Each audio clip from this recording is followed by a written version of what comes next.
ശ്രീ രതീഷ് ചക്രപാണി നോക്കൂ, ഇവിടെ ഒന്ന് നാം നേരത്തെ സൂചിപ്പിച്ചതുപോലെ ആസൂത്രണത്തിൻ്റെ വല്ലാത്തൊരു പിഴവ് ഇതിൽ കാണുന്നുണ്ട്. ഇത് ഈ കാര്യങ്ങളെ സംബന്ധിച്ച് ഉത്തരവാദിത്വമില്ലാത്തതാണോ, ഈ കാര്യങ്ങളെ സംബന്ധിച്ച് ഇതൊക്കെ ക്രൈസിസ് മാനേജ്മെൻറ്റ് ചെയ്തുള്ള പരിചയക്കുറവാണോ, അല്ലെങ്കിൽ ഈ ഒരു നാം പറയാറുള്ളത് പോലെ ഒരു പ്രൊഫഷണലിസം എല്ലാ കാര്യങ്ങളിലും വേണമല്ലോ, അതില്ലാത്തതാണോ എന്നൊന്നും അറിയില്ല. പക്ഷേ ഒരു ജനകീയമായ ഭരണകൂടത്തിൻ്റെ ഭാഗത്ത് നിന്ന് ഒരു പ്രളയം ഉണ്ടാകുമ്പോൾ അല്ലെങ്കിൽ അതിന് സമാനമായ ഒരു സാഹചര്യം ചെറുതായി രൂപപ്പെടുമ്പോൾ പ്രതികരിക്കേണ്ട രീതി ഇങ്ങനെയാണോ എന്നുള്ളതാണ്. എവിടെയാണ് പാളിച്ച, എവിടെയാണ് മുൻകരുതലിൽ വന്ന പിഴവ് അടക്കം താങ്കളുടെ നിരീക്ഷണത്തിൽ?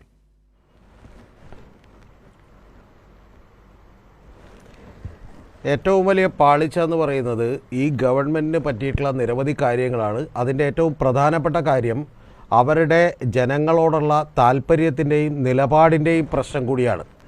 ഞാനിതിൽ ഇപ്പം ഏറ്റവും ആദ്യമേ ഡോക്ടർ ബി ചക്രപാണി പറഞ്ഞ കാര്യങ്ങളോട് ചിലതിനോട് എനിക്ക് വളരെ യോജിപ്പാണ്. അതിൽ ഞാൻ ചില കണക്കുകൾ കൂടി പറയാം.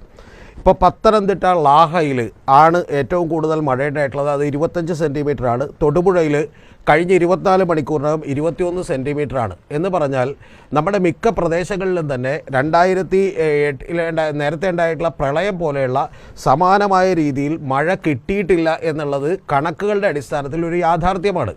പക്ഷേ ഏറ്റവും അടിസ്ഥാനപരമായ പ്രശ്നം എന്താണെന്ന് ചോദിച്ചാൽ, ഇപ്പോൾ കഴിഞ്ഞ തവണ നമ്മൾ തിരുവനന്തപുരം കോർപ്പറേഷനിൽ കണ്ടതുപോലെ മാലിന്യ നീക്കമോ അതുപോലെ കാണകളിലൂടെ വെള്ളം ഒഴുകി പോകാനുള്ള നമുക്ക് പരിമിതമായ സൗകര്യങ്ങളേ ഉള്ളൂ.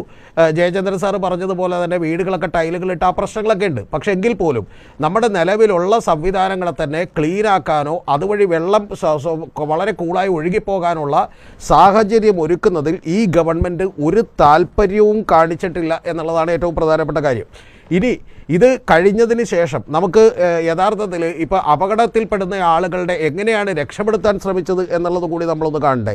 ഇപ്പോൾ മുതലപ്പുഴയിൽ 14 മണിക്കൂറുകൾ കഴിഞ്ഞിട്ടും അവിടെ രക്ഷാപ്രവർത്തനം തുടങ്ങിയിട്ടുണ്ടായില്ല. റാന്നിയിൽ രക്ഷാപ്രവർത്തനത്തിന് ആളില്ല എന്ന് പറഞ്ഞ് കരയുന്നത് നമ്മൾ കേട്ടു. ഇടുക്കിയിലും കോട്ടയത്തും പത്തനംതിട്ടയിലും ഉരുൾപൊട്ടലുണ്ടായി, അവിടെയും രക്ഷാപ്രവർത്തനം വൈകി എന്നുള്ളത് നമുക്കറിയാം.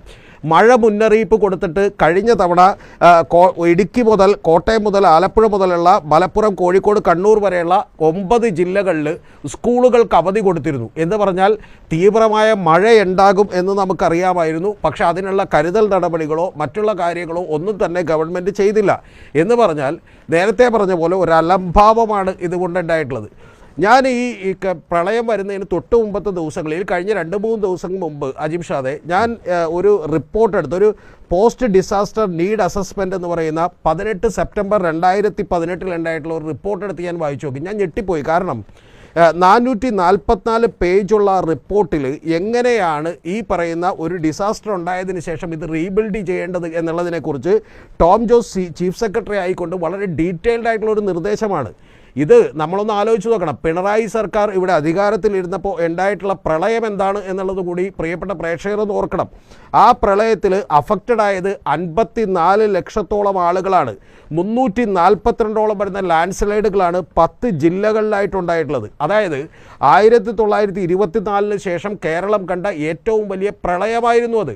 അപ്പോൾ അത്തരത്തിലുള്ള ഒരു സാഹചര്യവും ഇപ്പം ഇല്ല എന്നുള്ളത് മാത്രമല്ല, നേരത്തെ പറഞ്ഞതുപോലെ വളരെ അലംഭാവത്തോടുകൂടി അവരുടെ പ്രയോറിറ്റികളിൽ ഈ ജനത്തിൻ്റെ ബുദ്ധിമുട്ടോ ജനത്തിൻ്റെ കാര്യങ്ങളോ ഇല്ല എന്നുള്ളതാണ് ഏറ്റവും പ്രധാനപ്പെട്ട കാര്യം.